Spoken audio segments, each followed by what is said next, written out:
चंद्रमा मनसो जातचक्षुः सूर्यो अजायत श्रोत्राद्वायुष्य प्राणस्य मुखादग्नि रजायत भक्त्या दीपं प्रवक्ष्यामि देवाय परमात्मने त्राहि मां निर्याद्घोरा दीपज्योतिर्नमोऽस्तुते।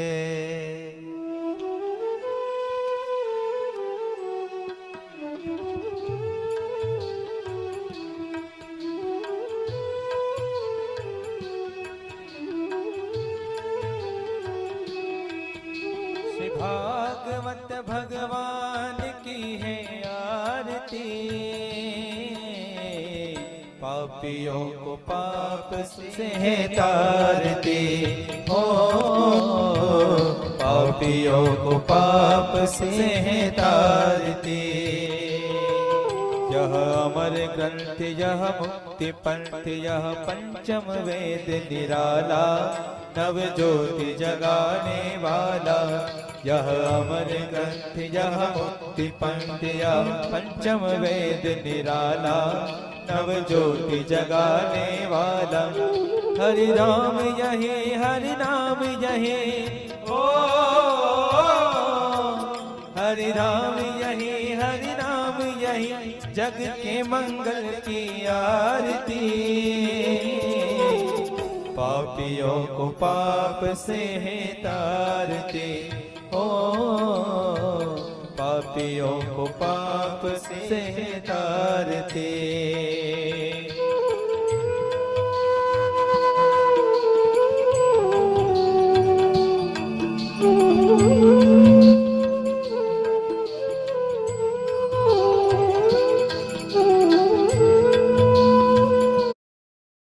तदेवास्तानि धर्माणि देवाः सेवन्तकावकुलचम्पकपाटलब्जै पुण्यागजादिकरवीलरसालपुष्पे बिल्वः प्रबालतुलसीदलमञ्जरीभिः स्वां पूजयामि जगदीश्वर मे प्रसीद। नानासुगन्धपुष्पाणि यथा कालोद्भवानि च पुष्पाञ्जलिर्मया दत्ता गृहाण परमेश्वर।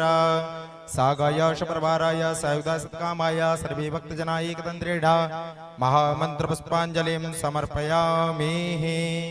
बोले भगवत महापुराण की, बोले श्री कृष्ण भगवान की, राधा रानी सरकार की, भक्तवत्सल भगवान की जय। जय श्री राधे, जय जय श्री राधे, जय जय श्री राधे श्याम।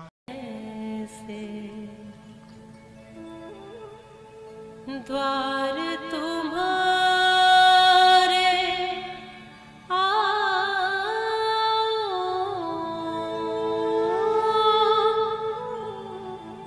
हे पावन परमेश्वर मेरे,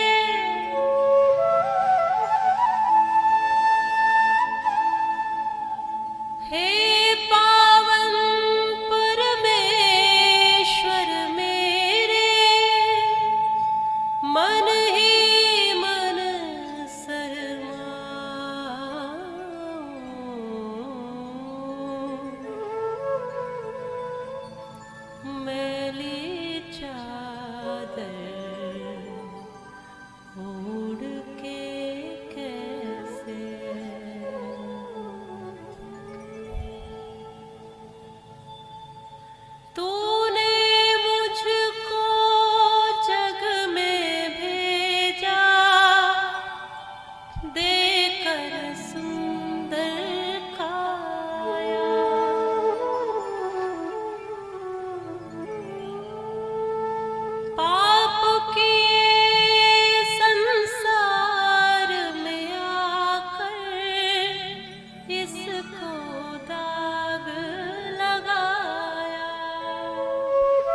स्मरण करता है फिर याद आती है।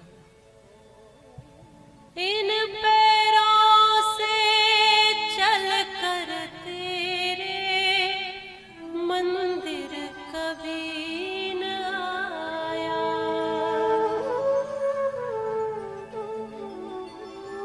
जहां जहां हो चर्चा तेरी कभी न मन को लगाया।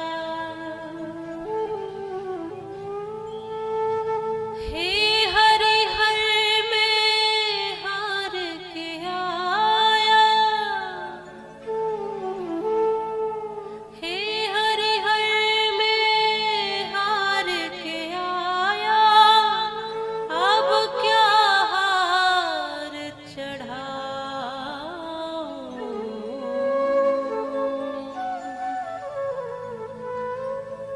मैली चादर ओढ़ के कैसे, मैली चादर ओढ़ के कैसे।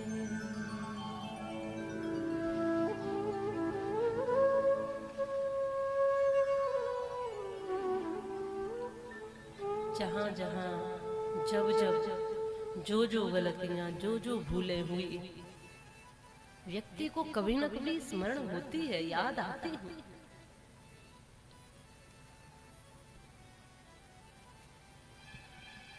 कभी न कभी गलतियां करता है मनुष्य, क्योंकि मनुष्य गलतियों का पुतला ही है। पर जो गलतियां करके संभल जाए, समझ जाए, वो मनुष्य है। हो गई तो दोबारा न करे। कंस वो क्रूर है जो बार बार गलती करता है।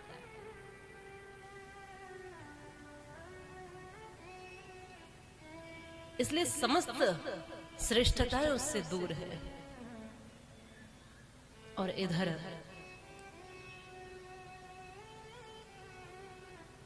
श्री कृष्ण जहां है वहां समस्त दिव्यता है, समस्त श्रेष्ठताएं है।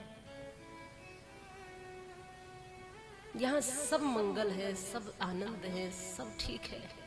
सब दर्शन को प्रभु के आ रहे हैं, सब अपना कल्याण कर रहे हैं। पूरी धरती धन्य है। पर मनुष्य जब क्रूरता में होता है तब उसको अपने अंदर की कोई अच्छाई दिखाई नहीं।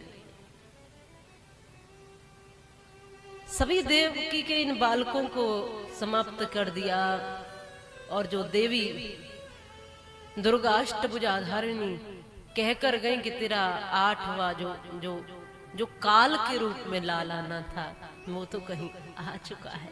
तेरा काल तो आ चुका है। बस उस दिन से तलाश है कि जो जो संतानें कहीं किसी की भी जन्मी हो सबको मार दिया जाए। क्रूर व्यक्ति केवल तोड़ने में, माने क्रूर व्यक्ति केवल नुकसान में ही आनंद समझता है। दूसरे का नुकसान कैसे हो, दूसरे को दर्द कैसे मिले, दूसरे को पीड़ा कैसे मिले, वो इसमें आनंदित होता है, वो उसमें खुश होता है। और साधु व्यक्ति दूसरे की प्रसन्नता में प्रसन्न होता है। यही अंतर है एक साधु में, एक असाधु में, एक संत में, एक असंत में, एक दुष्ट में और कहीं एक देवता में। यही अंतर है मनुष्य में और राक्षसों में।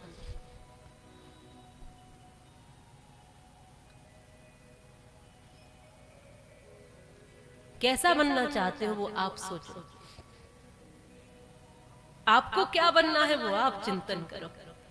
कोई दूसरा हंसे तो हमें मुस्कुराहट मिले ऐसा, या कोई दूसरा रोए तो हमें खुशी मिलती है ऐसा। अपने अपने भीतर खोजो, टटोलो। अभी इसी समय यहीं बैठे कि हम कौन से स्थिति में आते हैं।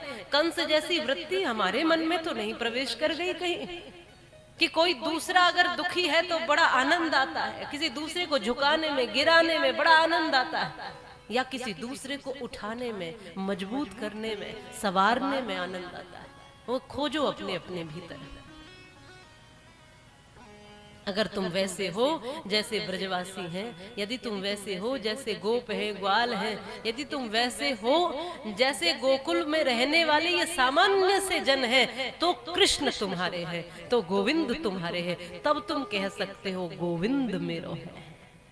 यदि तुम वैसे हो जैसे ब्रजवासी हैं, तो बुलाना नहीं पड़ता ब्रजवासियों को, गोविंद स्वयं वहां आते हैं। हमारे ब्रजवासी तो ये कहते हैं कि तुम रूठे रहो मोहन, हम तुमको मना लेंगे, और आहों में असर होगा तो घर बैठे बुला लेंगे। गोविंद को चाहने वाले तो ये कहते हैं कि तुम रूठ जाओ। आप कहते हो नहीं भगवान कहीं नाराज ना हो जाए, ब्रजवासी कहते चिंता ही नहीं है, नाराज हो जाए तो हो जाए, हमें कोई चिंता नहीं। क्यों? क्योंकि हमें मनाना आता है। अगर गोविंद रूठ भी जाएगा तो मना लेंगे, तुम रूठे रहो मोहन, हम तुमको मना लेंगे, और आहों में असर होगा तो घर बैठे बुला लेंगे।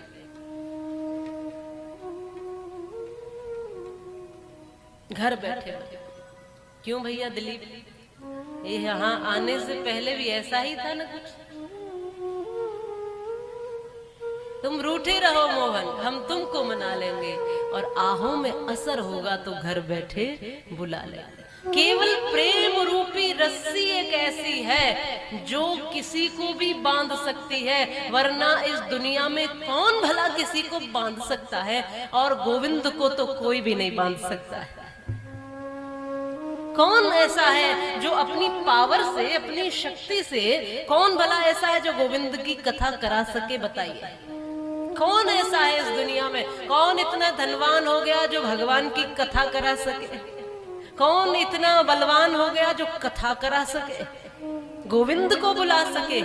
केवल आपके मन की प्रेम की रस्सी इतनी मजबूत होती है, जो भगवान कहीं भी हो ना तो खिंचे चले आते हैं। बस आपके प्रेम से, भाव से यही संभव हो सका।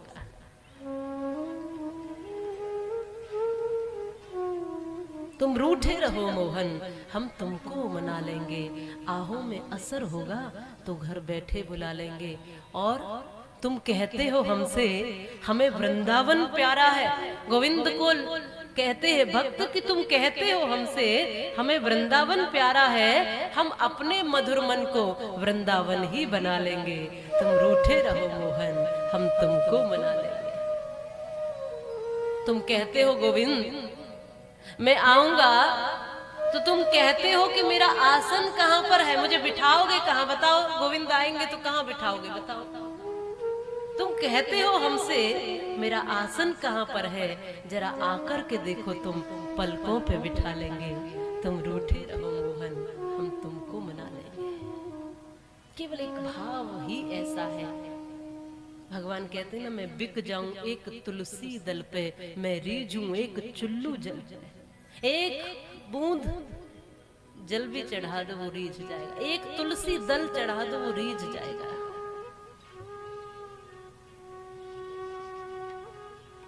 भगत के वश में है भगवान। प्रबल प्रेम के कारण हरि ने, प्रबल प्रेम के कारण हरि अपना नियम बदलते देखा, और अपना मान टले टल जाए पर भक्त का मान न टलते देखा। गोविंद कभी भक्त को कमजोर नहीं कर सकते, उसके साथ खड़े रहते हैं। ये बात आज स्मरण करके जाना कि वो 1000 परीक्षाएं ले सकते हैं आपकी, लेकिन वो आपको कभी अकेला नहीं छोड़ेंगे। उन परीक्षाओं में भी वो आपके साथ खड़े हुए मिलेंगे। वो है श्री कृष्ण। जब से गोविंद आए हैं आनंद हो गए हैं ब्रज में, पर कंस को चैन नहीं है। इसने पूतना को भेजा है। पूतना गोकुल में आई है, बाहर से बड़ी सुंदर बन के आई माता, और भीतर स्तनों में जहर लगा कर लाई। जहर है स्तनों में, और बाहर बहुत सुंदर मुखोटा, बढ़िया सुंदर सज सवर के आई है। गोकुल में पहुंची तो साधारण सी ब्रज की गोपियां थी। उन्होंने देखा, देखते ही कहा कि ये कोई स्वर्ग की सुंदरी, कोई अप्सरा, कोई देवी लगती है। दूसरी कहती है परिचय पूछ लो, तो कहती है नहीं नहीं बहन, कहीं नाराज होकर वापस चली गई तो क्या होगा। चलो इनको तो लेकर के यशोदा मैया के पास चलते हैं, वहां हमारे लाला को आशीर्वाद दिलवा के लावेंगे। अब सब सखियां ले गई यशोदा मैया के पास, कहा लाला को आशीर्वाद देने आई है, ये देवी है, बहुत ऊंची देवी है, स्वर्ग से आई है ये तो। ले जाकर वहां खड़ा कर दिया। मैया भी ऐसी भोली, उन्होंने अपने लाला को दे दिया, लो आशीर्वाद दे दो। अब ये आशीर्वाद तो क्या देती है, तो प्राण लेने आई थी। एकांत में जाकर के स्तनपान कराने लगी, जो विष लग रहा था स्तनों पर, और मन में सोचती है, कहती भी है अंदर ही अंदर कि आज तो लाला तेरा आखिरी दिन होगा। लाला भी कहते हैं ये तो पता चलेगा आखिरी दिन किसका होगा। स्तनपान करते करते हमारे श्याम सुंदर उसके प्राणों का पान करने लगे, प्राण पीते रहे। उसके प्राण जब खिंचने लगे तब इसको घबराहट हुई, और भयंकर घबराहट में इसका वही स्वरूप आ गया जो था। भयंकर विकराल राक्षसी बनकर प्रकट हुई। मैया यशोदा देखते ही बेहोश हो गई। ये दौड़ी जंगलों की तरफ, और जंगलों में जाकर विशाल काय शरीर इसका गिरा, इसके प्राण निकल गए। सखियां पीछे पीछे दौड़ी, उन्होंने ले लाकर कन्हैया को जैसे तैसे लिया और नजर उतारी, और भयंकर इसके विकराल शरीर को टुकड़े कर करके कैसे अंतिम संस्कार किया। सब गोप इत्यादियों ने लाला को लेकर आई और आज खूब नजर उतारी है। भगवान ने ऐसा अद्भुत आनंद ब्रज में बखेर दिया है। अब मैया को जब होश आया तो अब मैया ने ये चिंतन किया कि अब लाला को किसी से नहीं मिलाऊंगी। हुआ ये कि भोलेनाथ भी इसी बीच दर्शन के लिए आ गए। सब दर्शन करने जा रहे हैं, भगवान आए हैं तो बाल स्वरूप के हम भी दर्शन कर ले, पर भोलेनाथ तो जैसे हैं वैसे ही आ गए, गले में नाग और भस्म और जटा जूट धारी प्रभु। मैया ने देखा भयंकर सी ऐसी आकृति। मैया कहती है जी बाबा जल्दी ये लो, थाल में फल इत्यादि लाएंगे लेके और आगे बढ़ो। बाबा कहते मैया मैं तो लाला के दर्शन कर आया। भगवान कहते हैं मैया मैं तो लाला के दर्शन कर आया हूं। मैया ने देखा बाबा तोहे देखकर मैं डर रही हूं, मेरा लाला नहीं डरेगा। बाबा ये फल लो और जाओ, प्रणाम करती हूँ, आप आगे बढ़ो। बाबा कहते मैं तो दर्शन करने आया हूँ मैया, बड़ी दूर से आया हूँ, एक बार दर्शन करवा दे। मैया कहती है नहीं दर्शन तो नहीं होंगे, लाला को तो नहीं बाहर लाऊंगा। बाबा भी अक्खड़ है भोले बाबा, धूनी रमा के वहीं बैठ गए, जब तक नहीं लाएगी तब तक। और मैया भी आज ढीठ बनी हुई है कि तू बैठा रहे मैं लाऊंगी। बड़ी देर हो गई तब भोले बाबा समझे आज तो मैया निष्ठुर हो गई है, चल दिए धीरे धीरे गोविंद जैसी तुम्हारी मर्जी। आगे बढ़े, ज्यों बढ़ने लगे मनमोहन ने जोर से रोना शुरू किया है, रोने लगे हैं। तब मैया ने नजर उतारी, सखियों ने नजर उतारी, सब करके देख लिया, गोविंद चुप ही नहीं होते, भगवान चुप ही नहीं हो रहे। तब कहा कि बाबा नजर लगाए के चले गए, तुरंत जाओ। सखियों को भेजा, सखियां गई, फिर वहां लेकर आई, चलो मैया ने बुलाया है। और भोलेनाथ तो दौड़े चले आए कि जो चाह रहा था वही हो गया। जैसे ही श्याम सुंदर को भोलेनाथ ने देखा और भोले बाबा को श्याम सुंदर ने देखा, एकदम खिलखिला के दोनों हंस पड़े हैं।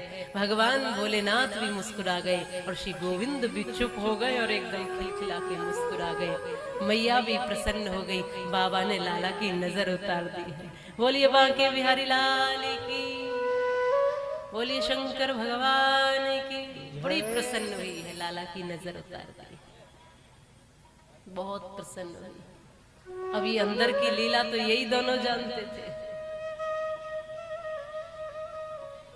ये बड़ा सुंदर दर्शन हुआ है ब्रज में, सब देवता दर्शन के लिए आ रहे हैं। गर्गाचार्य जी से नामकरण संस्कार इत्यादि कराया है। बलराम जी के नाम रखे गए, बलराम, संकर्षण और रोहिणी, ये 4 नाम रखे गए। गोविंद के नाम तो इतने हैं कि अनगिनत है। गर्गाचार्य भी कहते हैं इनके नाम मैं भी नहीं गिन पाऊंगा। कोई कृष्ण कहेगा, कन्हैया कहेगा, कान्हा कहेगा, मनमोहन कहेगा, यशोदा नंदन, नंद नंदन, मुरारी, केशव, न जाने कितने नाम हैं इसके। तो अनंत गुणों को धारण करने वाला लाला है मैया यशोदा आपका। मैया प्रसन्न हुई और अब लाला का लालन पालन हो रहा है। मैया यशोदा संस्कार दे रही है। धीरे धीरे भगवान थोड़े थोड़े बड़े हो रहे हैं। इतनी सुंदर छवि है प्रभु श्री बांके बिहारी की। ऐसी सुंदरता को लिए प्रकट हुए हैं गोविंद। अब भगवान धीरे धीरे घुटवन घुटवन चलने लगे हैं। फिर थोड़े थोड़े खड़े होके दौड़ने लगे हैं गलियों में। मैया प्रेम का बीज बो रही है और ये कह रही है लाला। अब लाला के पैर मजबूत हो रहे हैं। लाला अब दौड़ लगा रहे हैं, गलियों में भाग जाते, बीथी बीथी में घूम रहे।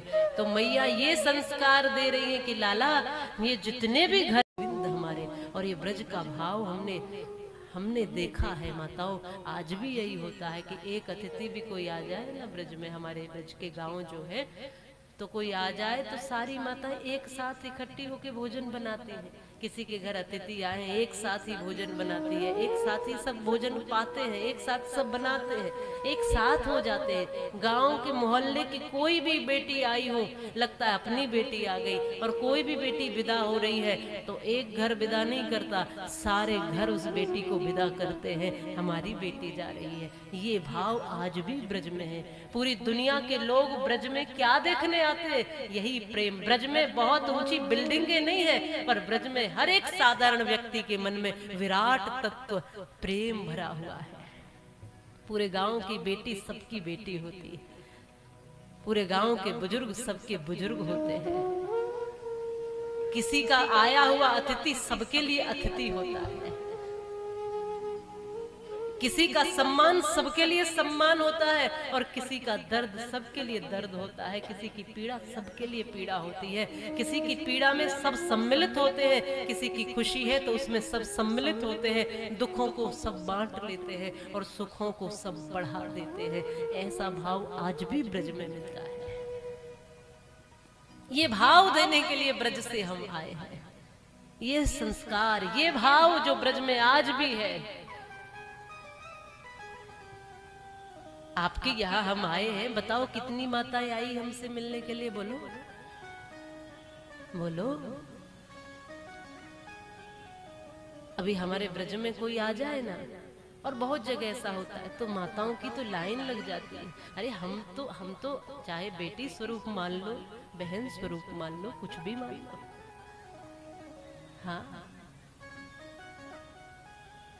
ये प्रेम छूटता जा रहा है। आज कोई किसी के पास बैठता नहीं है, आज किसी को किसी से मतलब नहीं है। आज कोई कहीं आया है, किसी को किसी से मतलब नहीं, कुछ लेना देना नहीं। कोई रोता है ठीक, कोई हंसता है ठीक। हम ऐसे निष्ठुर से क्यों हो गए हैं? बस ब्रज से वो प्रेम लेकर आए हैं हम आपके लिए। मैंने लिखा था कि प्रेम परिचय को भी पहचान बना देता है। प्रेम शैतान को इंसान बना देता है। और मंदिर में देखोगे तो वही पत्थर है, पर प्रेम उस पत्थर को भी भगवान बना देता है।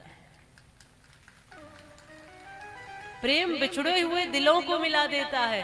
प्रेम भटके हुए को राह दिखा देता है। और प्रेम है तो हमें महलों की क्या जरूरत है? प्रेम तो कुटिया में भी फूल खिला देता है। प्रेम तो कुटिया में भी फूल खिला देता है। 7 दिन आपके पास आते हैं तो ये भाव देने के लिए और यही भाव महसूस करने के लिए, अपनापन, एक प्रेम का भाव, एक अपना भाव। इस भाव को बनाओ, इस भाव को दोबारा लेकर आओ, इस भाव को पुनः प्रकट करो। बस ब्रज में यही भाव था, गोकुल में यही था, इसी के लिए कृष्ण गए। ग्वालवाल गाय चराने वाले ही तो थे वो सभी ग्वालवाल।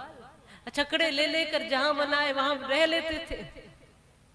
लेकिन वहां गोविंद आए, महलों वालों के पास नहीं रहे। गोविंद रहे तो कहां?